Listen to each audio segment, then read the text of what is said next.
Assalamualaikum warahmatullahi wabarakatuh. Alhamdulillahillazi khalaqal insana fi ahsani taqwim. Asyhadu an la ilaha illallah wahdahu la syarika lah. Wa asyhadu anna sayyidina Muhammadan abduhu wa rasuluh la nabiyya ba'dah. Allahumma salli wa sallim ala sayyidina Muhammadin wa ala alihi wa ashabihi rasulillahi ajma'in. Amma ba'du. Rabbi shrah li sadri wa yassir li amri wahlul 'uqdatan min lisani yafqahu qawli. Subhanaka la ilma lana illa ma 'allamtana innaka antal alimul hakim. La haula wa la quwwata illa billahil aliyyil azim. Ilahi anta rabbi wa ridhakal matlub. Sahabatku, saudaraku yang insyaallah semua kita dimuliakan Allah Subhanahu wa taala. Mengawali majelis ilmu kita ini, segala puji bagi Allah. Selawat dan salam untuk Rasulullah sallallahu alaihi wasallam. Mudah-mudahan apa yang akan kita bahas insyaallah ada manfaatnya buat kita semua, baik manfaat di dunia apatah lagi manfaat di akhirat. Amin Allahumma amin. Malam ini pembukaan kelas kita yang akan kita jadikan kitab rujukannya ialah nama kitabnya At-Tazkirah. At-Tazkirah karangan Imam Syamsuddin Al-Qurtubi atau lebih dikenal dengan nama Imam Al-Qurtubi, membahas tentang kematian, tentang roh, alam kubur, tanda-tanda kiamat, kehidupan segala dan banyak lagi. Cuman saya bagi tahu awal-awal, saya tidak membaca per kalimat dari kitab ini, tapi saya akan uraikan, akan sampaikan. Saya usahakan dengan bahasa yang sangat mudah menyampaikannya dan tidak lari dari kitab ini insyaallah. Itu kalau dibaca nanti bahasanya kadang-kadang agak sulit dipahami. Baik, mari kita buka majelis ilmu ini dengan suratul Fatihah. Mudah-mudahan insyaallah Allah ridho akan semua apa yang kita lakukan insyaallah. Al-Fatihah. A'udzubillahi minasyaitonir rajim. Bismillahirrahmanirrahim. Alhamdulillahirabbil alamin arrahmanirrahim maliki yaumiddin. Iyyaka na'budu wa iyyaka nasta'in. Shiratal ladzina an'amta 'alaihim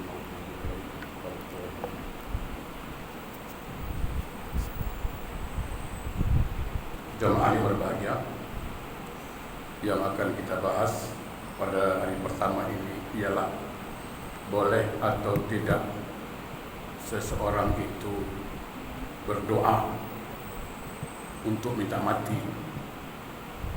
Itu dia yang akan kita bahas dulu. Baik, jamaah berbahagia, tadi saya jelaskan kitab yang akan kita buka, kita bahas namanya At-Tazkirah. Berhubung karena keadaan belum pulih sangat, kita akan tutup pada pukul 9.30. Karena 9.30 masjid tutup nanti, ya. Berarti kita kelas cuma 30 menit, ya. Baik, kita awali dulu. Ingat ya, saya bukan sarahan. Kalau sarahan saya cakap sendiri, tapi kita mengaji. Pertama, kita munculkan pertanyaan dulu. Apa pertanyaannya? Untuk apa Allah hidupkan kita dan matikan kita? Itu soalan pertama dulu. Saya yakin kalaulah anak kita bertanya pada kita, Pak atau Mak, buat apa Allah hidupkan kita dan matikan kita? Kita akan jawab agak blank sedikit. Nanti amak tanya ustaz, nanti bapak tanya ustaz. Ya kan? Baik. Jawabannya surah Al-Mulk ayat 2. Jadi kalau orang bertanya, untuk apa Allah hidupkan kita? Untuk apa Allah matikan kita? Maka jawabannya surah Al-Mulk ayat 2. Ini ilmu pertama. A'udzubillahi minasyaitonir rajim. Allazi khalaqal mauta wal hayata liyabluwakum ayyukum ahsanu amala. Wa huwal azizul ghafur. Dialah Allah yang menciptakan kematian dan kehidupan. Stop dulu sini. Dialah Allah yang menciptakan kematian dan kehidupan. Stop dulu. Kita bahas. Mati ciptaan Allah, itu satu. Oleh karena mati ciptaan Allah, tidak ada satu makhluk pun yang boleh menolaknya. Saya mau tengok, ada tak makhluk yang berani menolak kematian? Tak ada. Kenapa? Karena mati ciptaan Allah. Andai kata mati boleh ditolak, maka saya yakin doktor takkan mati. Karena dia boleh menyembuhkan penyakit, berbagai macam penyakit. Sakit apa yang doktor tak boleh ubat? Tapi Nabi dah beritahu, kullu da'in dawa'un ilal maut. Setiap penyakit ada obatnya kecuali mati. Itu.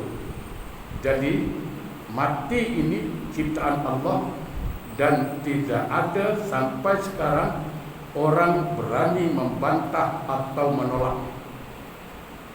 Sampai sekarang mati jalan terus. Jadi kalau ditanya lagi, tidak ada alasan kita untuk tidak percaya mati. Itu dia. Tidak ada alasan. Kita pun paham berapa orang di antara saudara kita, jemaah sama-sama kita pun dah pergi. Ya kan? Hari ini, minggu lalu, sebulan lalu, tahun yang lalu, yang masih bersama kita, tahun ini tak ada lagi. Itu satu. Baik. Allah yang menciptakan kematian dan kehidupan. Sekarang kita munculkan pertanyaan kedua. Pertanyaan pertama apa tadi? Untuk apa Allah hidupkan dan matikan kita? Atau untuk apa Allah matikan dan hidupkan kita? Jawabannya dalam surah Al-Mulk. Liyabluwakum ayyukum ahsanu amala.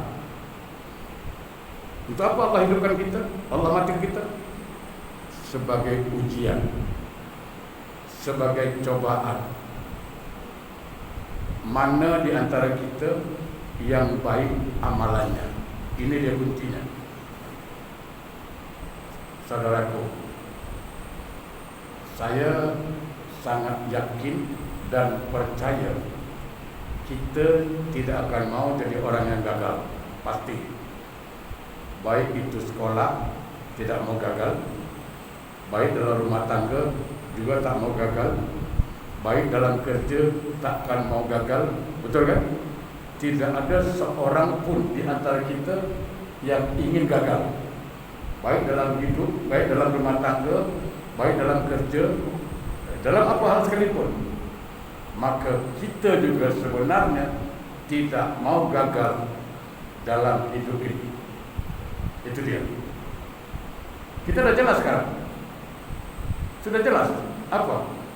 Untuk apa Allah ciptakan kita? Wa ma khalaqtul jinna wal insa illa liya'budun. Jadi hidup ini Allah matikan kita, Allah hidupkan kita. Allah hidupkan kita, Allah matikan kita untuk apa? Siapa di antara kita yang baik amalnya? Kalau kita dalam hidup ini banyak melakukan amal-amal baik, maka kita berhasil dalam hidup. Berhasil. Tapi kalau kita banyak melakukan maksiat dalam hidup, berarti kita produk yang gagal. Produk yang gagal. Paham kan itu? Ya kan? Oke. Baik. Jamaah yang berbahagia. Ada pertanyaan sekarang, Ustaz. Bagaimana kadang-kadang saya nak beramal, saya ingin sholat Pak Ustaz, tapi sholat saya ini kadang-kadang tak khusyuk. Ada je gangguan. Saya sholat Ustaz, kadang-kadang pikiran tak kemana-mana. Begini, saya selalu memberikan motivasi yang boleh diterima lah. Saya selalu cakap, tak apalah, tak apa. Engkau solat pikiran entah ke mana-mana daripada engkau entah ke mana-mana tapi tak solat. Ya kan? Betul lah.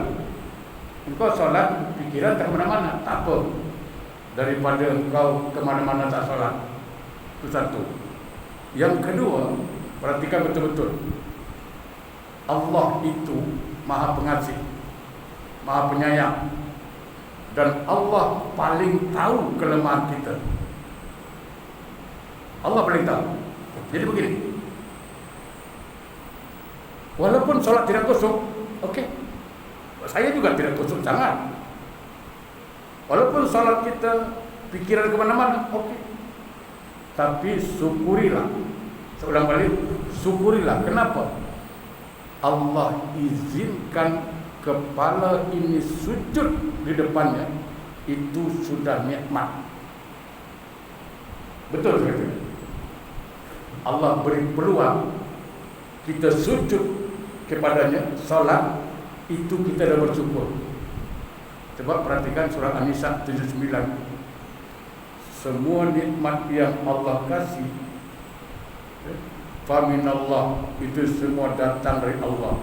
Jadi kemampuan kita salat, kemampuan kita sujud, itu semua bersumber dari kehendak Allah. Makanya kita syukuri. Jangan cerita khusyuk dulu, pelan-pelan. Kadang-kadang aku bukan tak nak solat, tapi tak khusyuk lah. Terus tak mau solat. Oh, salah. Solat, tak apa-apa. Teruskan solat. Belajar. InsyaAllah dapat khusyuknya nanti. Itu satu. Ya. Jadi untuk apa Allah hidupkan, matikan kita? Allah ingin tahu siapa di antara kita yang baik amalannya. Perhatikan, saya ingin katakan apa? Wa huwal azizul ghafur. Sesungguhnya Allah itu Maha Perkasa dan Maha Pengampun. Ini kabar gembira buat saya, buat kita semua.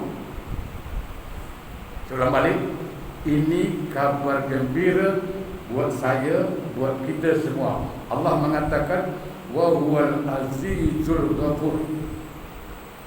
Dialah Allah yang Maha Perkasa dan Maha Pengampun. Perhatikan, tadi saya katakan solat kita,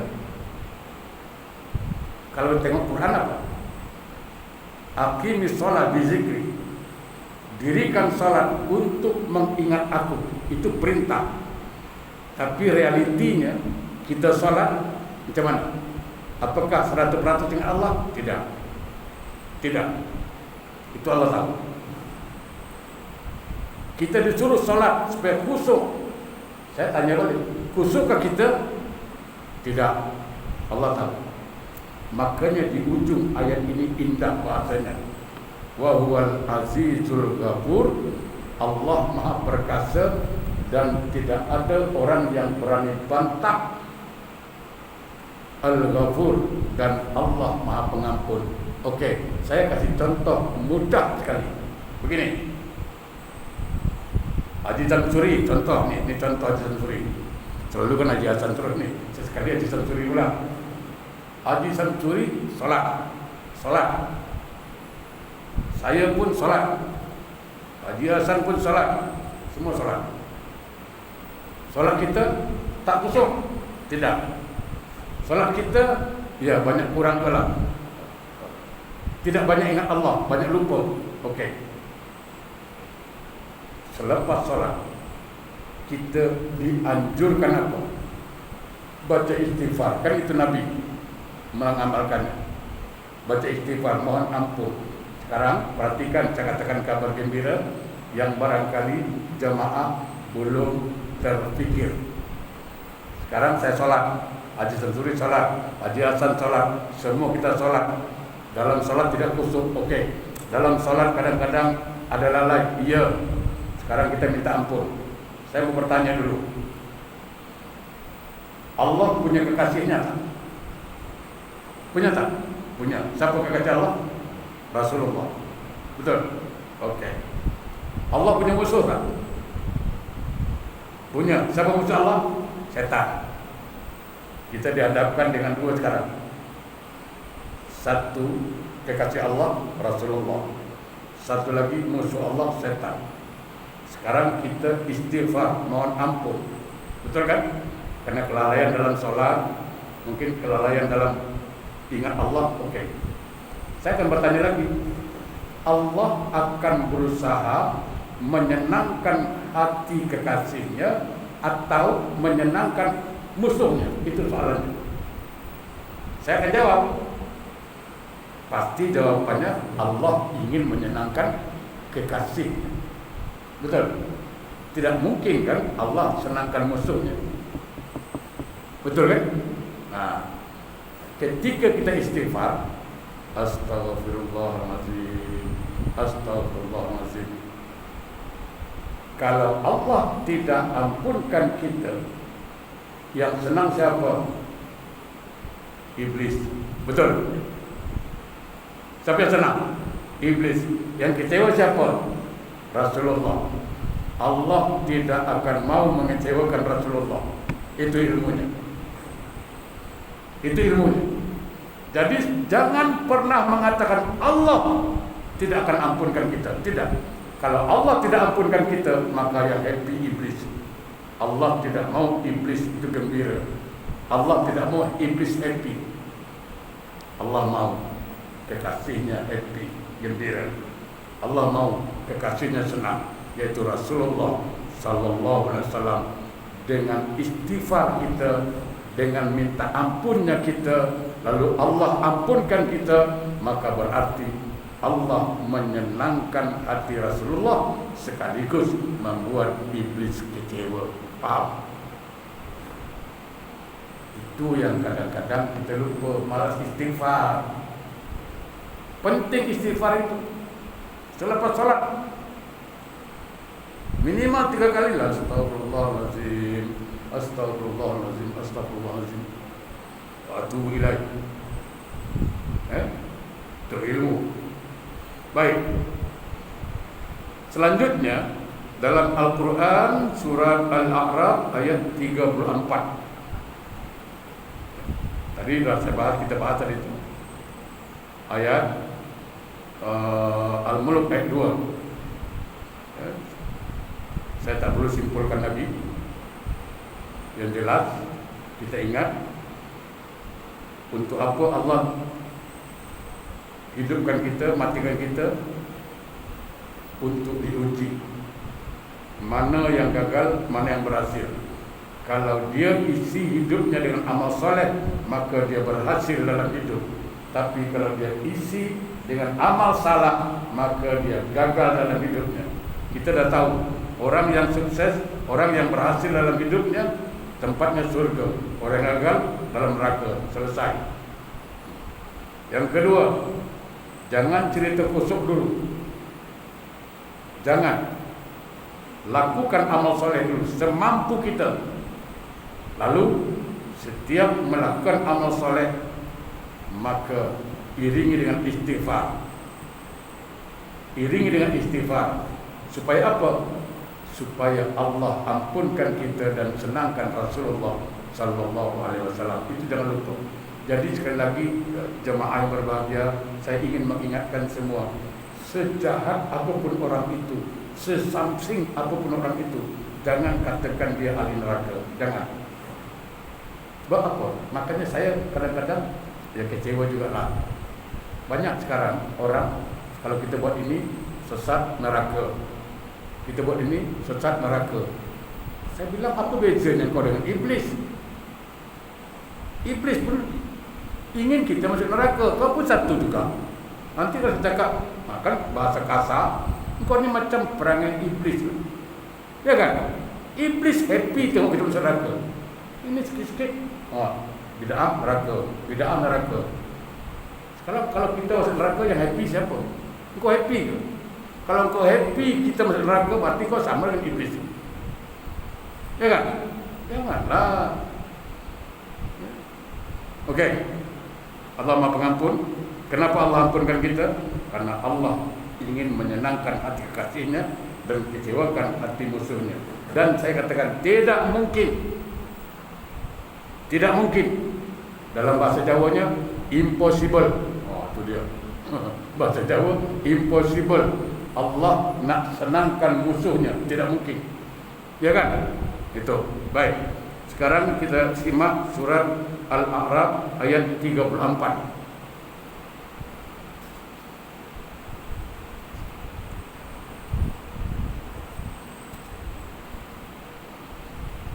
A'udzubillahi minasyaitonir rajim. Wa likulli ummatin ajal. Fa iza jaa ajaluhum la yastakhiruna sa'atan wa la yastaqdimun. Tadi saya katakan hidup dan mati ciptaan Allah. Allah mengatakan apa? Setiap orang, setiap umat itu ada batas waktu ajalnya. Ada batas waktu ajal. Ya. Fa iza jaa ajaluhum, bila sampai ajalnya, sampai waktunya, la yastakhiruna sa'atan, tidak akan ditunda, wala yastaqdimun, dan tidak akan dimajukan walaupun satu saat. Okey? Jelas. Ini statement Allah. Ini firman Allah. Mustahil Allah bohong. Ya kan? Mustahil Allah ingkar janji. Karena dari awal sudah diingatkan kita. A'udzubillahi minasyaitonir rajim. Zalikal kitabul la raiba fi hudan lil muttaqin. Tidak ada keraguan dalam Al-Quran, termasuk Al-Quran surat Al-A'raf. Bila sampai ajalmu, kata Allah, tidak akan ditambah, tidak akan dikurangi satu saat pun. Kalau begitu, ini saya tanya Haji Samsuri, ini kan Allah yang cakap, betul? Kalau sampai ajal tidak ditambah satu saat dan tidak dikurangi satu saat, betul? Pertanyaan saya, boleh tak kita minta doa panjang umur? Itu dia soalannya. Sebab Allah katakan takkan ditambah, takkan dikurang. Ya kan? Tak ditambah, tak dikurang. Sebab kalau kita minta lalu Allah tambah, loh, apakah Allah bohong? Itu pertanyaan lagi.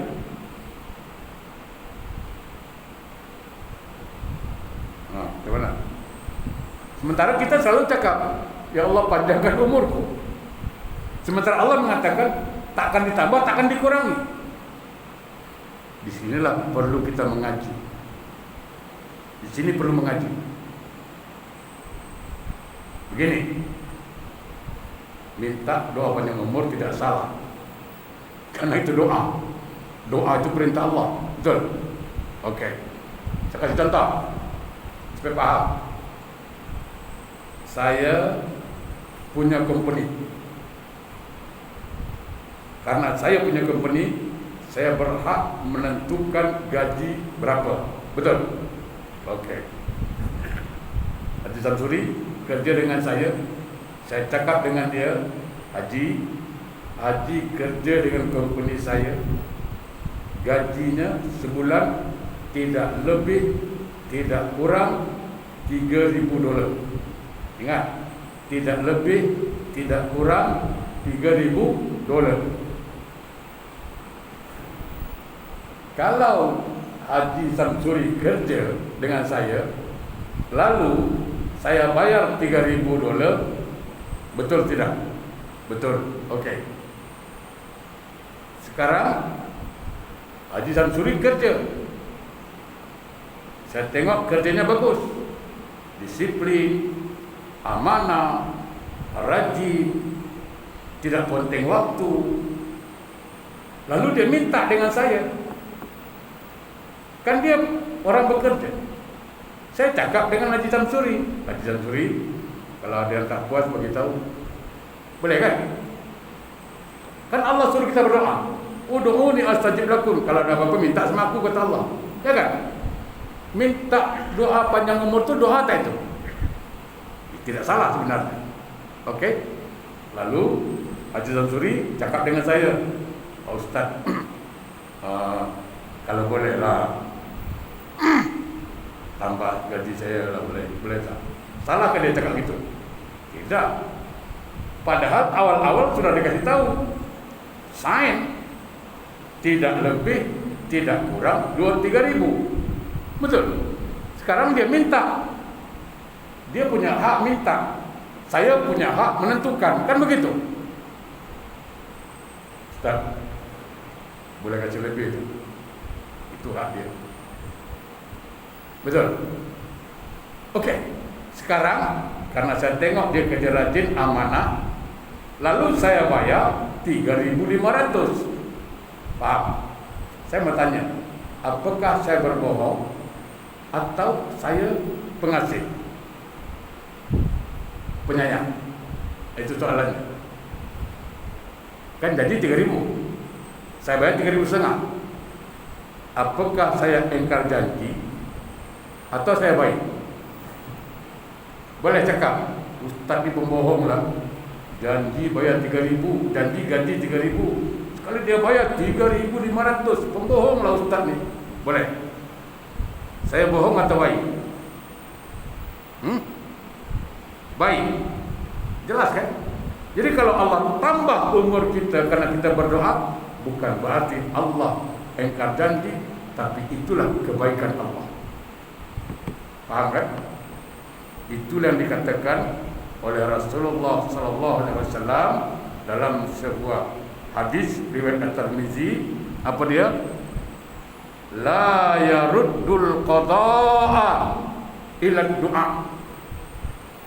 wa la yazidu fil umuri ilal bir.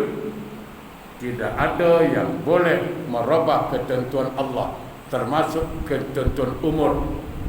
Tidak ada yang boleh merubah kecuali doa. Jadi tidak salah minta doa panjang umur, tidak salah, karena itu boleh merubah takdir Allah. Itu Nabi yang cakap, la yaruddul qada ila doa. Tidak ada yang boleh merubah qada, merubah ketentuan Allah, kecuali doa. Dan tidak ada yang dapat menambah umur kecuali kebaikan. Jamaah yang berbahagia, ya. Baik. Tadi kita langsung kepada soalan tadi, boleh atau tidak ketika seseorang itu menginginkan kematian? Maka jawapannya sebuah hadis yang sahih Bukhari Muslim, ya. Dikatakan apa? Sekali-kali jangan ada seorang pun dari kamu sekalian yang menginginkan mati sebab bencana yang menimpa. Contoh, kena tak tahan sakit, dia cakap apa? Ya Allah, mati lagi baik. Itu satu. Atau ada musibah, masalah yang berat sehingga kata-kata apa? Aduh ya Allah, begini-begini, aduh tak tahan, aku boleh mati lagi baik. Larangan. Maka kata Nabi, ya, kalau itu terjadi, jangan diminta mati, tapi ucapkan doa. Apa doanya? Kalau boleh bahasa Arab, alhamdulillah. Kalau tidak bahasa Melayu juga boleh.